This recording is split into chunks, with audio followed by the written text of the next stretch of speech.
That's what the point you raised, that some of them don't just email them a report, request for a meeting, sit with them, discuss the findings in your report. Some people want a knowledge summit. Some people want you to hold a whole stakeholders workshop and share with them how to go about using the toolkit. So what works best? Hello and welcome to Impact Bureau, a unique podcast brought to you by Mayan Organization. Impact Bureau is designed for NGO leaders, executives, founders, members, and trustees. Think of us on Impact Bureau as your unincorporated trustees who give you real advice that you wish your real board coulda, woulda, shoulda. Hello and welcome once again. Good to have you on today's episode of Impact Bureau. We're always excited to, meet up with you on this Impact Bureau lane. Thanks for tuning in as always. And I trust that your organizations are thriving and flourishing. My name is Adam, and still with me in the house is Moturayo, and we are fondly known to you as Edie and Mo. So thank you for tuning in. Today's going to be another exciting and very rich conversation. We're still on, this is season 2, as you know already, and we're still talking about people in the life of your organization. Yeah. This time around, we're talking about people external to your organization, but very crucial to the work that you do. We'll spend a lot of time talking about people external to you, how to identify the people relevant, how to engage them, what works, what doesn't work. So stick with us and enjoy the ride. Okay, so today we'll be talking about stakeholders. Like Edie rightly mentioned, there are certain people that are very, very critical to the work that you do in your organization. So, first of all, how do you identify your stakeholders? And I think for me, the starting point would be, just as we stressed that you cannot achieve anything you set out to do without people internal, it's also important for you to bear in mind that you cannot expand your impact without people external. Because your people internal may be doing everything, and if they don't have those, leverages out there, those partners out there, those collaborators out there, those support systems out there, it just will not click.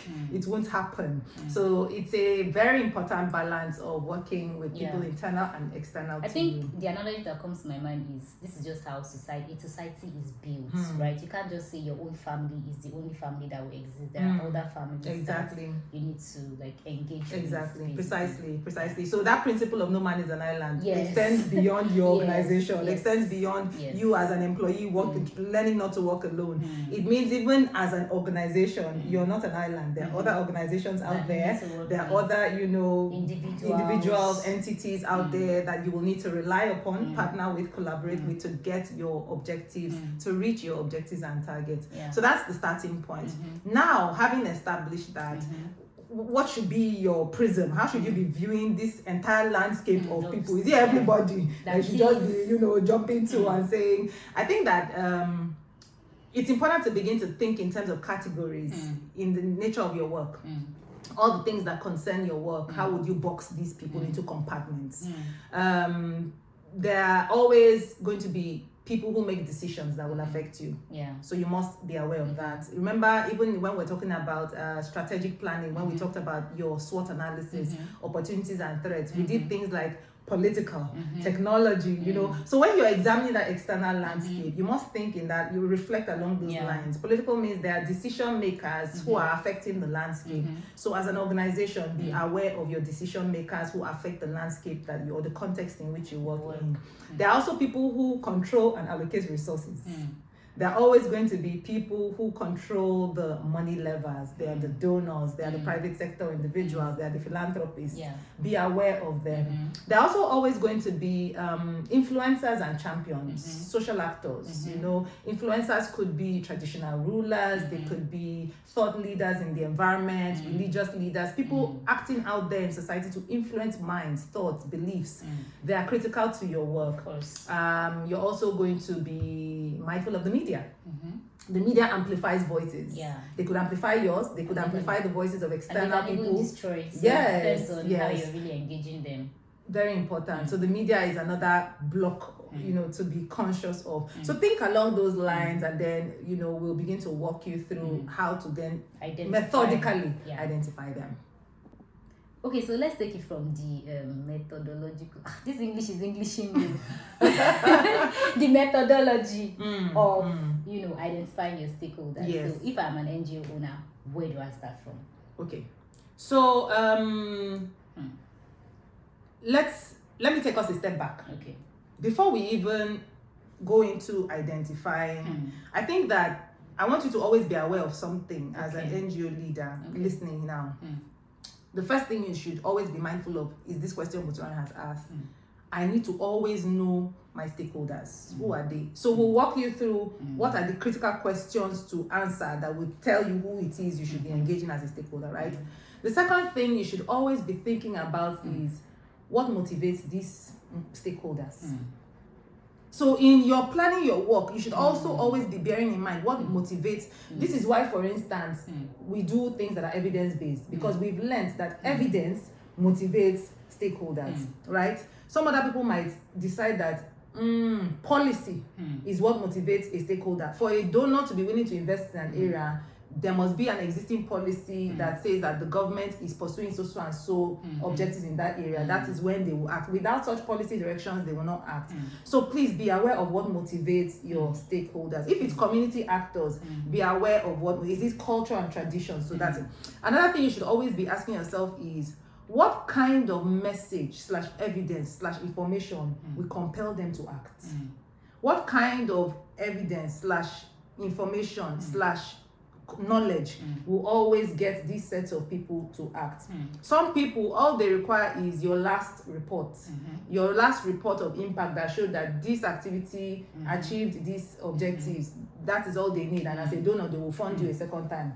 For some other people, it's a physical meeting. They need a UNESCO report. They need a problem. Maybe they want a multilateral system. For some other people, it's meetings. They want you to engage with them, sit with them, dialogue with them, deliberate with them. Financial records. Thank you. Some other people, they want to trust that you are the right people. And that brings us back again to donors. It's not enough to just tell me this is the problem. This problem exists. This solution works. How well the donor also wants to know that minimal resources that you had in the past. Yes. Are you the right investable person? Are you the right channel to solve the problem? If I want to invest in somebody solving the problem, is it you? So those are things. So what motivates that person to act? What kind of knowledge, what kind of information, what kind of evidence? So these kinds of things, always think along these lines. When you think along these lines, it will define how you always will function. As an organization, for instance, you always have your audited statements. It's not when you want to apply for a grant that you start running kitty kata to go and look for an auditor to audit. You will always, as a rule, have it, right? And so things like that should be your guiding litmus. And then finally, you should always be thinking, how can I engage them effectively? Of course. How can I engage them effectively? That's what the point you raised, that some of them, don't just email them a report, request for a meeting, sit with them, discuss the findings in your report. Some people want a knowledge summit. Some people want you to hold a whole stakeholders workshop and share with them how to go about using the toolkit. So what works best? And this is relative to different stakeholders. The media might require a different form of engagement. Of course. The government regulators might require a different form of engagement. So let me just put that as foundational. That's the preliminary. Let that be the starting point of our discussion, right? Then we'll now move to Motura's very direct question. There is always going to be a method for identifying my stakeholders. It's what we call stakeholder mapping. Right? So how do I map? There's a world of stakeholders out there, or there's a world of actors out there. Which one is mine? Yes. Which one is relevant to me? So this is the issue. And I'll walk us through a couple of questions that should always guide these reflections when we're identifying our stakeholders. So the first thing you should always ask, who amongst all this group of people existing out there that I can imagine, see, perceive, observe, is affected by the issue that I'm working on? My mission statements. Remember, you have an issue. It's captured in your mission objectives. It's captured in your vision document, right? And objectives. So there's a central issue that concerns you, whether it's around the environment, whether it's around nutrition, whether it's around education, whatever it be, there is a central issue. You have to ask the question, who is affected by this issue. So when you think like that, you begin to narrow down. Okay, in this issue, there's a certain ministry that's affected by this issue. It is called Ministry of Health. There's a certain private sector individial or company that is affected by this issue. Or that are interested in this issue. Like this. There are certain members of the public that when it comes to issues of disability, they are always championing such issues. They made it clear that they will be willing to support those issues. They funded those issues in the past. They've, or sickle cell, whatever, there are certain individuals. There are certain influencers, social actors, community leaders, communities of need. Yes, so it will take you to the people who are even directly affected by the status quo and things like that. But so the starting point is who is affected broadly by this issue. So this is the first thing you will reflect on. And when you're doing these reflections, you will begin to find certain domains appearing. You will see, again, policy actors appearing in this. You will find a whole spectrum. Policy actors will feature. Even civil society organizations, there will be other NGOs like yourself that are actors in this place. They are affected by it. It is also their mission statement. Note them because you can potentially collaborate with them. You will identify community leaders, whether traditional leaders, religious leaders, social actors, who have once spoken up vocally on these issues, or they are of such influence in their community that if they say something relating to health, the people will observe it. If they say something relating to cleanliness or something relating to nutrition, don't eat this, eat that. Or if they say things related to security, or just by their position, maybe they are monarchs, they are custodians of that security, safety, traditions in that territory.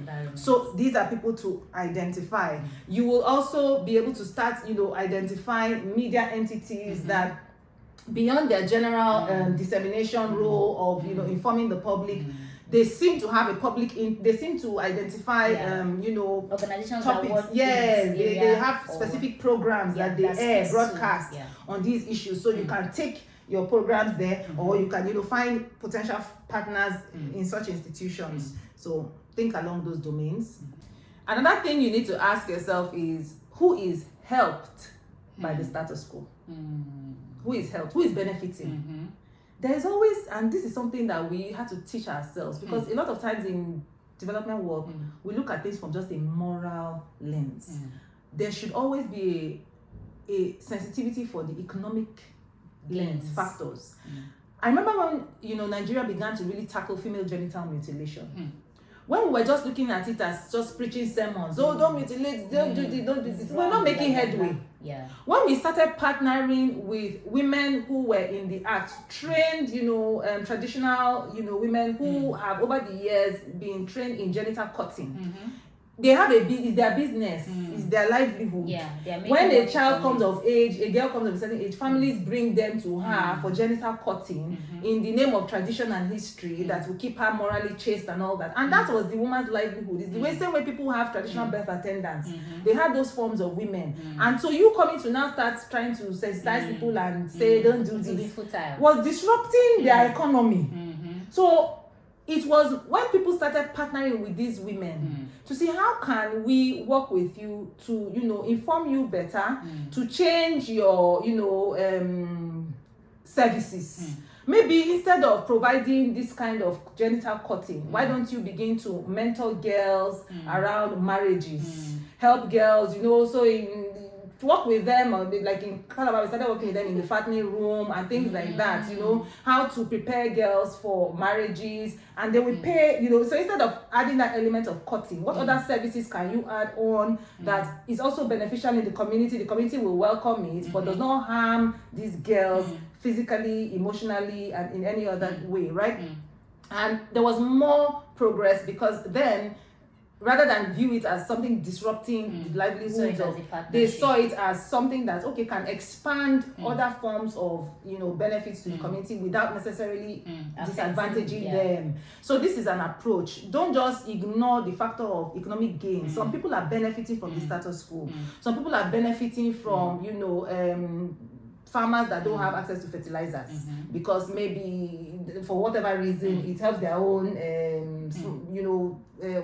agricultural practices to thrive. So there's always look at it from the flip side, who is benefiting, and then partner with them, create alternatives in their minds that they can then see other sources of livelihood, and they can even see other sources of life as attractive instead of pursuing this narrow, harmful practice. So these are things to think about. Who is benefiting, who is helped by the practice? The second thing you should do, and please don't do this exercise alone. Of course, yes. When you're doing your mapping of stakeholders, as many people, I always say this is the time when too many cooks don't spoil the broth. Too many cooks, the question of too many cooks is not applicable here. Yeah. Bring in many, because the more the inputs, the better the, the outcome of the findings that you will bring about. Yes. So the next question you should reflect on is, who exercises power over these issues? Remember, we talked about who is affected. Sometimes people are affected, but they don't have the power to change things. The next question you must always reflect on is, who exercises power? And power is not only decision making. Power is also financial. Yes. So power sometimes is even, coercive. Some people might be security forces. At that point in time, maybe you're walking around security issues, safety, anti-corruption issues, whatever it is, democratic issues. It will take you into the realm of, when you say who exercises power, you might even begin to partner with, the police force, the military. You might say you want to invite them, civil defense, all these military apparatus, paramilitary apparatus, civil defense apparatus, and things like that. So the question of who exercises power, it will take you to maybe House Committee on this. It will take you to this lawmaker's office. It will take you to or even a community group. Thank you. As basic as that. Yes, exactly. Because there was a time where if you don't, some youth groups. I remember there was time wanted to partner with the Malala Foundation on a campaign for girls' education. Who exercises power over it happened to be there was a group of because it was a national project. So there were some committees were going through that you have to tread sensitively and carefully. So because when you say education of females, they sometimes perceive it as a Western agenda coming to disrupt their culture. So we had to go and partner with the youth, because there was a history and a pattern in that committee of young people coming to disperse. They will come with violent means to scatter programs targeted at girls' education or women's empowerment. They did not see it as a positive thing. Yes. So we had to partner with the members of the youth, the youth association in those communities to explain what we are coming to do, to seek their approval, so that they will not come and scatter and cause mayhem. So in that case, it was a youth group. Sometimes it might be a mother's group.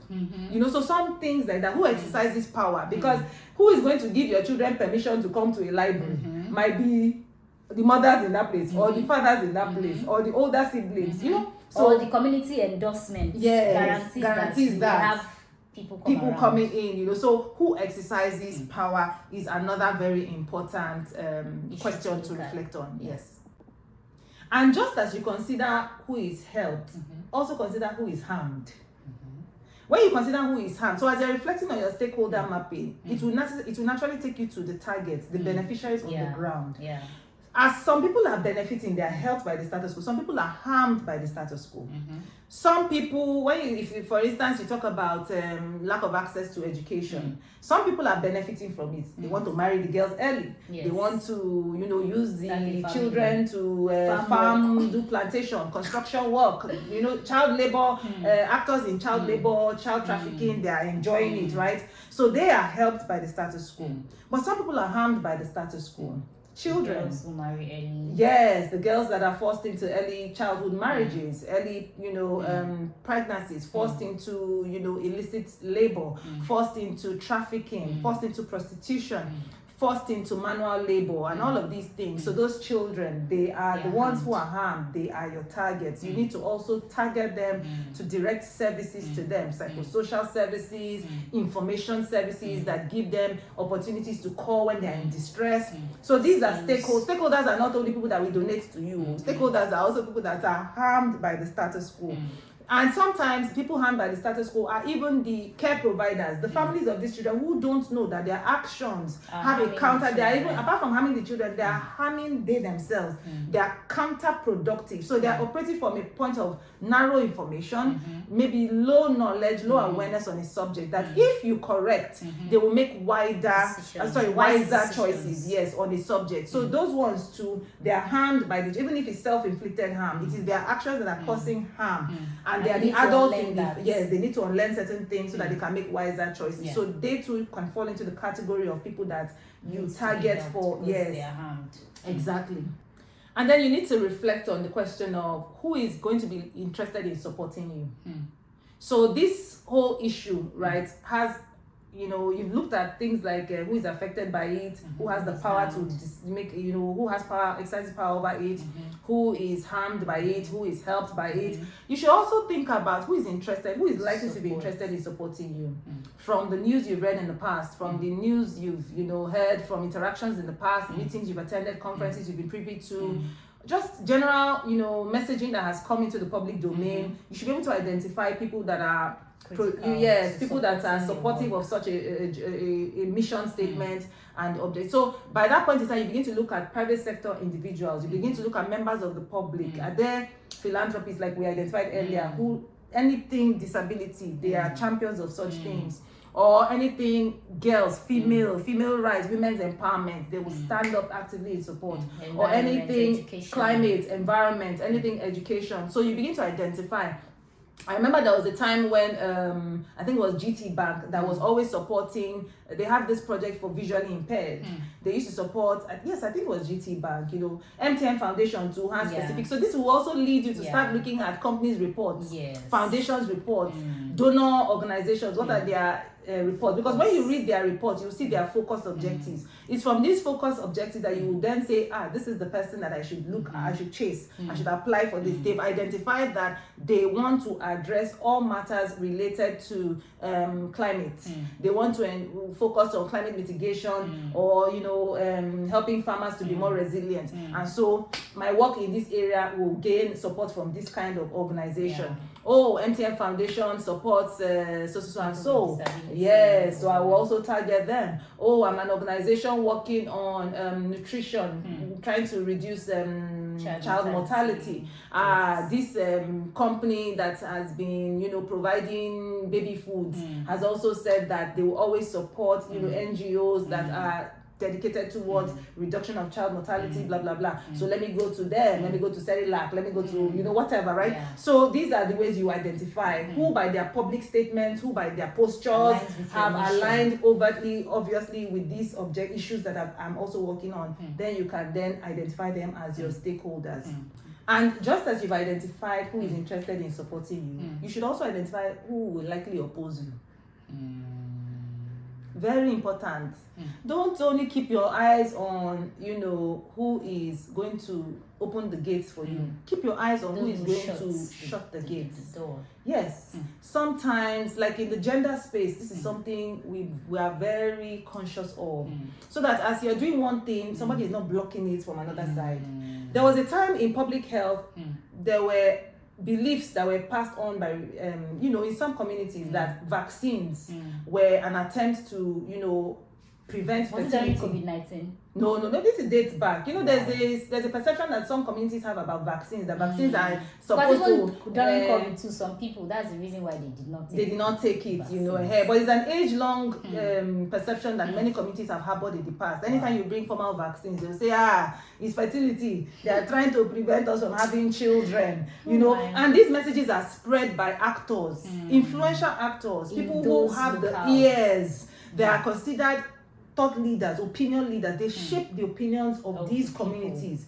And oftentimes, when these people are, maybe the levels of their education do not empower them to critically examine information that reaches them, so they are susceptible to these people's messaging. So be aware, be conscious, because these people, you must find measures, you must introduce measures to negate the effect of their messaging. Either you sit with them and have direct, you know, engagement strategies with them, or you even, you know, actively put out messaging that corrects the impressions, the wrong impressions that they have propagated propagated out there. So you must be aware. Don't be an ostrich that buries your head in the ground. Know who is going to oppose you. I'll bring it home to mine.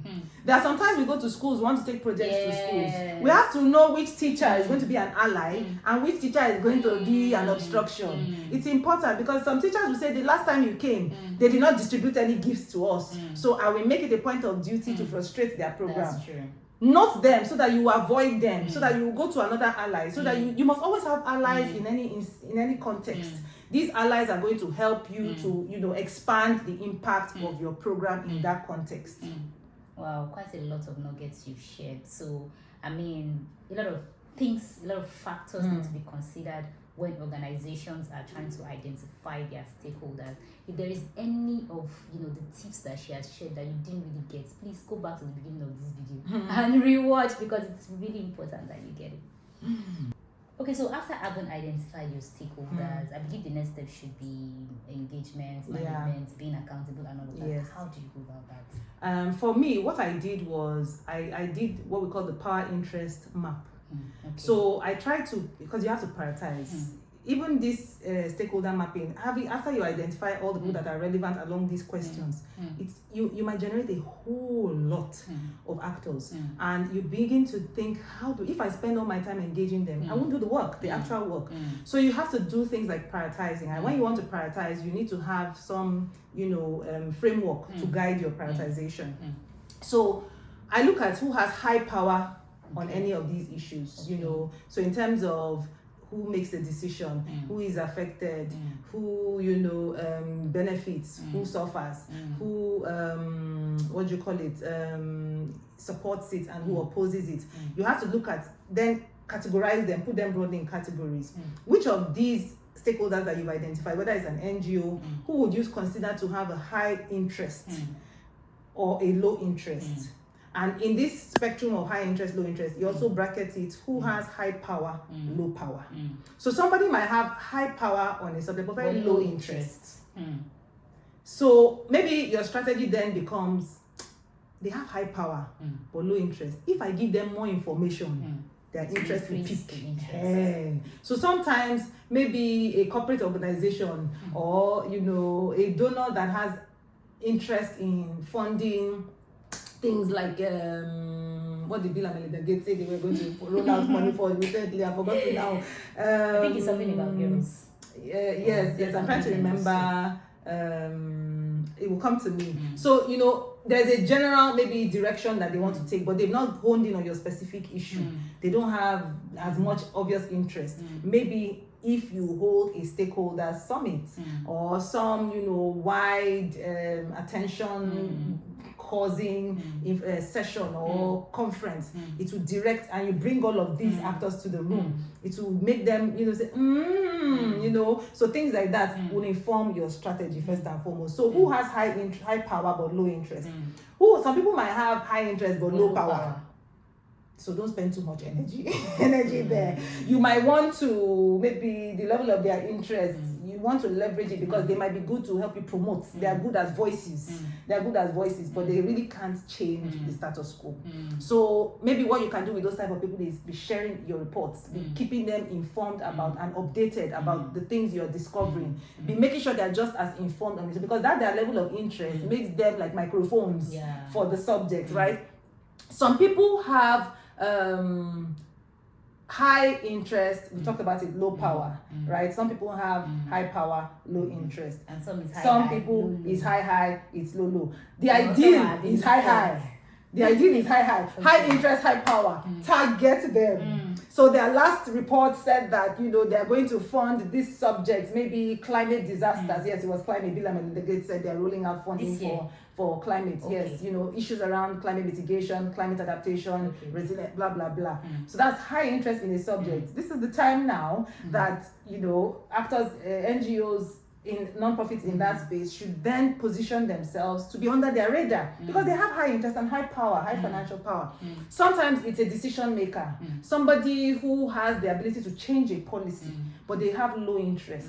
Maybe at that point in time, this is when your pressure group needs to mount. You need to begin to do things like, rallies, do a walk against rape, sometimes you see NGOs organize a strategic walk, be visible. So you have press conferences, you go on media rounds, you have, interviews, you grant interviews on radio, television, informing the public, recommending that the government do this, 1, 2, 3, 1, 2, 3. So you're constantly advocating on the subject. So that will tilt their low interest to high interest. So that's on the aspect of decision makers, who have high power but low interest. So that's your role as a civic leader, a citizen, led organization and a community-based organization to bring to their attention and to do advocacy, effective advocacy.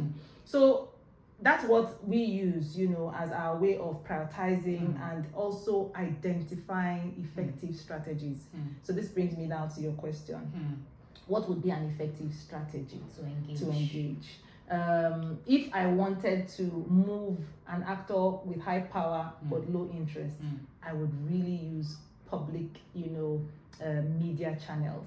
I would use, because I would need to leverage public attention.